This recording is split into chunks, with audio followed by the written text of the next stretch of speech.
Saudações, caríssimos alunos do terceiro ano. Hoje eu venho aqui então para a gente dar continuidade ao nosso terceiro PET e agora nós estamos na nossa terceira semana, né? Estamos caminhando aí para uma reta final dessa sessão de atividades de nosso PET. Espero que você esteja pegando as matérias, o conteúdo de uma forma tranquila, esteja conseguindo realizar as suas atividades. É muito importante que você faça as atividades, que você sempre esteja entrando em contato, né, conosco, nossos professores, para poder ajudar vocês nessa etapa, né? É uma situação que nós precisamos nos ajudar sempre, ok? Mas antes da gente dar início aqui às nossas atividades propriamente ditas, né, dessa semana, eu gostaria de lembrar, se você não assistiu ainda os vídeos das outras semanas, a semana 1 e a 2, tá? Dá uma olhada aqui nesse izinho, ok? Assista, veja aqui nesse card, onde nós vamos ter aqui os outros vídeos, tá? Ou então aí na descrição desse vídeo também você vai conseguir ver o link para acessar as outras atividades, as outras matérias, ok? Então vamos então à nossa semana, e essa semana ela é bem interessante, vai ser pequenininho, né? Porque é sobre um autor muito famoso, é um autor que a gente já costuma falar sempre dele, que é o Aristóteles, né? Nós vamos falar de Aristóteles, que é um pensador grego lá no iniciozinho, né? De mais de 2000 anos atrás. Ele viveu ali entre o século III e o século IV antes de Cristo, tá? Então nada aí, nós já temos aí 2300 anos atrás. Mas é um filósofo muito conhecido. Por que ele é conhecido? Porque Aristóteles, ele foi simplesmente um gênio, né? E ele é considerado um gênio até os dias atuais, porque ele soube lidar com esse tudo e nada da filosofia, né? E Aristóteles, ele teve um mestre, que era Platão, que por sua vez teve também um mestre, que era Sócrates. Esses dois nomes também são muito conhecidos na filosofia, são muito importantes, mas hoje nós vamos nos fixar melhormente em Aristóteles, tá? Só que a gente vai pegar toda a teoria de Aristóteles? Não há necessidade. Hoje nós vamos falar sobre a ética de Aristóteles.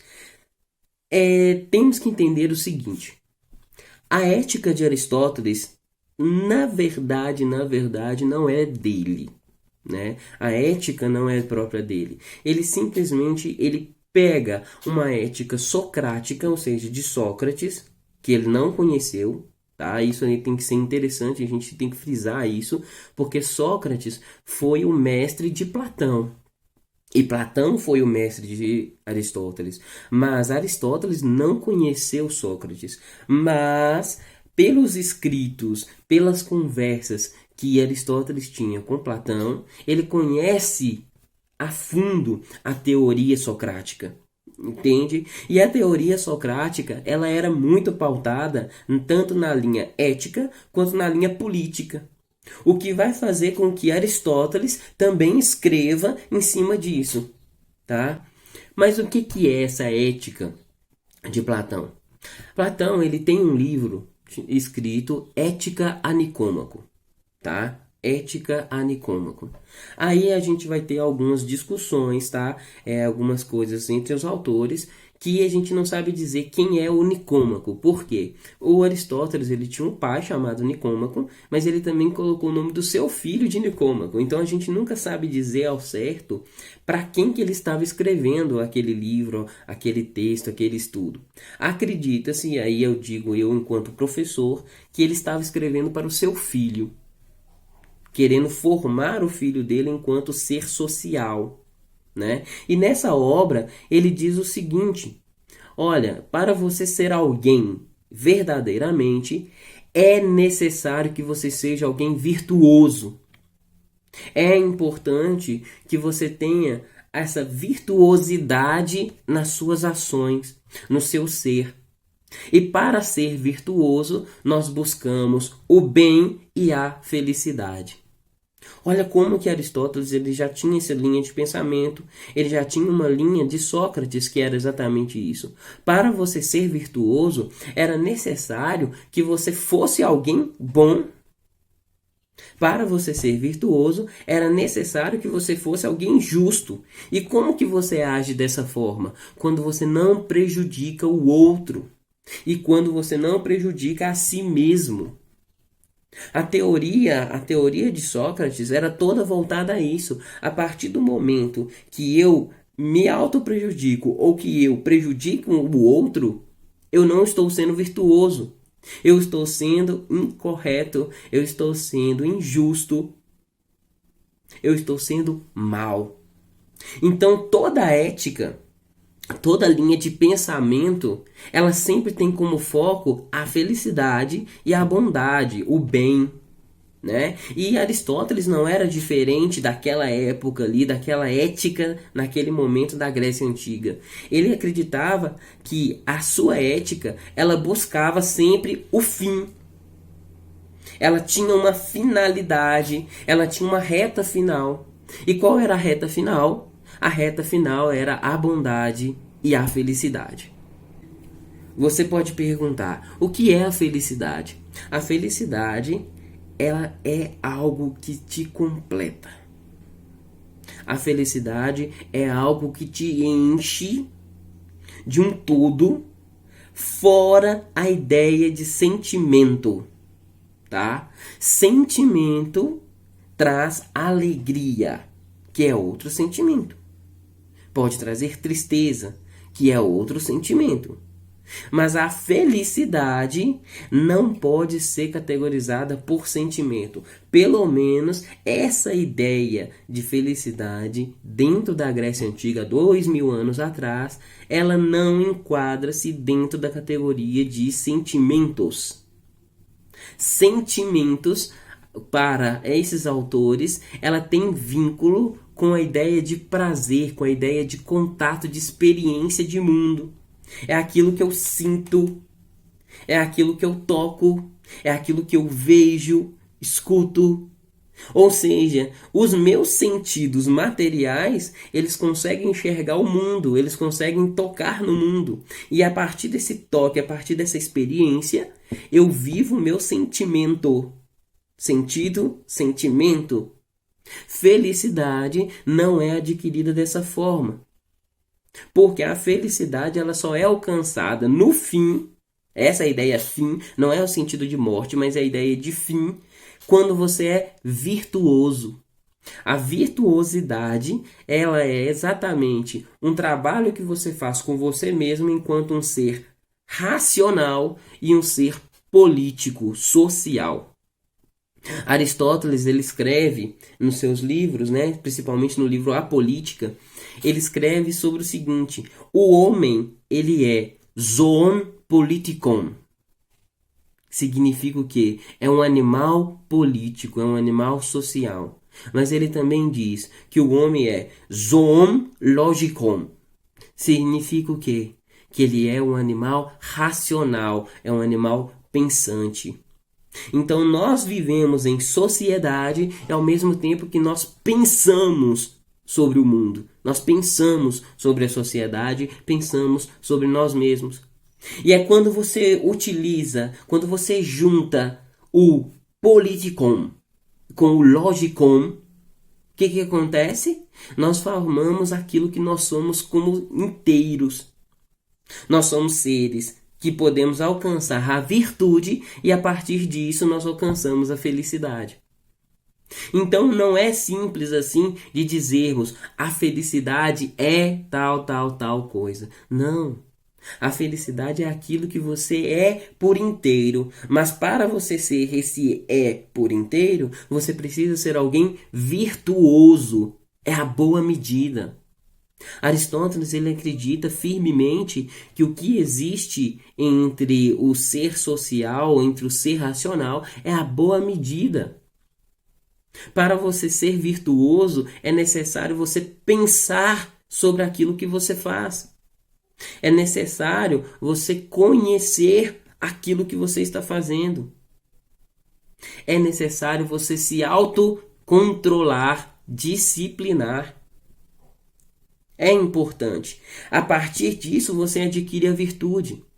Ele dá um exemplo no livro A Ética Nicômaco, que é bem interessante, que ele fala o seguinte: o que é a coragem? Coragem não é enfrentar um leão desarmado. A coragem não é você estar vendo um leão feroz ali e você vai atacá-lo com as mãos nuas. Isso aí não é coragem. Isso é falta de prudência. Isso aí é falta de medo da própria vida. Mas coragem também não é você ver uma formiga e correr dela. Isso é simplesmente outra forma de medo. É uma forma totalmente contrária à coragem, é a fraqueza. Coragem é você analisar aquilo que você aguenta com aquilo que você pode fazer, com aquilo que você deve fazer. Ou seja, a coragem está exatamente no meio. A coragem não é você enfrentar tudo e muito menos você correr de tudo. A coragem é você analisar a situação e tentar enxergar aquilo que você pode com as suas capacidades. Olha como que Aristóteles ele era bem profundo nessa ideia da medida, a boa medida. Então, para ele, a virtude ela só pode ser adquirida assim. O logicon, ou seja, o ser pensante, é necessário o tempo todo para adquirir a virtude, porque você pensa sobre a realidade de mundo e a partir daí você consegue ser alguém dentro desse mundo, é ser homem, ser mulher dentro da sociedade. Por isso que é interessante a gente pensar que o livro ele foi feito para o filho dele, porque ele dá o norteamento exatamente em como ser alguém. E quando quando você pega qualquer pai, qualquer mãe, ele instrui o filho, ele está querendo que o filho cresça o quê? Para o mundo. Então, quando em Ética Nicômaco é falado sobre a virtude, é falado sobre o ser racional, sobre o ser social, sobre as suas ações, da felicidade e da bondade, nós estamos querendo o quê? Ver o desenvolver. Então tá aí, essa é a nossa disciplina, ela é bem tranquila, tá? A gente poderia conversar muita coisa aqui, mas eu acho que não é interessante a gente prolongar, até porque são muitos temas se a gente ficaria aqui com um vídeo de 1 hora, ok? Então nós vamos para as nossas atividades.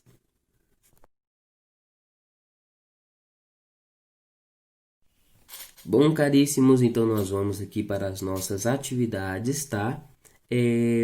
Tá bem tranquilo, são 3 atividades só, né? Dessa semana eles foram bem camaradas com a gente. Vamos ver aqui. A primeira questão, ela fala o seguinte: de acordo com Aristóteles, a vida consagrada ao ganho tem como fim a riqueza. Não é a vida feliz. Tá? Vamos pensar aqui, ó. A vida consagrada ao ganho que tem como fim a riqueza, tá? Esse aqui eu esqueci de falar aqui, mas o que tem a vida, o fim como riqueza, não é a vida feliz. Portanto, a vida consagrada ao ganho identifica erroneamente o que é o bem ou a felicidade. Qual a principal razão invocada por Aristóteles para rejeitar a vida de quem tem como fim último a riqueza? Olha só, vamos pensar aqui a letra A. A vida consagrada ao ganho é apenas um meio, não um fim em si mesmo. Vamos ver, a vida consagrada ao ganho é apenas um meio e não um fim em si mesmo. Pois é, o que acontece? A vida consagrada ao ganho, né? Ou seja, você devotou sua vida para ela, ela passa a ser simplesmente um meio e não um fim. Dentro de Aristóteles, o fim é simplesmente o bem, tá? Ou então a felicidade. tá? Então a gente tem que pensar nisso. A B, o acúmulo de bens exteriores, né, algo fora, apresenta uma agressão à natureza, né? Não, nós não estamos falando nada sobre isso. Ele, inclusive, quando a gente fala natureza, a gente está falando do ser enquanto nasce, né? Quando ele nasce. E Aristóteles não está se preocupando a isso, né? Ele não fala sobre isso. Ele fala que o ser ele nasce enquanto logicon e ele fala sobre o politikon. Então, assim, não tem a natureza, isso aqui não tem nada a ver, tá? Essa letra B, então, não. A busca de riqueza é um fim acalentado por indivíduos mesquinhos e egoístas. Não, também Aristóteles não fala sobre isso. Primeiro, ele não é contra você buscar riqueza, tá? E muito menos ele vai chamar pessoas que pegam isso, ele vai chamar de mesquinhos ou egoístas. Ele não tem essa linha de pensamento. Eu acredito que são muito poucos filósofos naquela época que tinham essa linha de pensamento, tá? Do egoísmo, da ganância e etc. Talvez Sócrates criticava um pouco isso, mas não é tão forte assim naquela época. A D. A vida consagrada ao ganho é um modo de vida típico do capitalismo. Bom, de cara a gente já exclui essa porque capitalismo é uma expressão moderna. Então a gente não pode nem levar em consideração porque senão a gente teria que levar várias outras teorias também, né?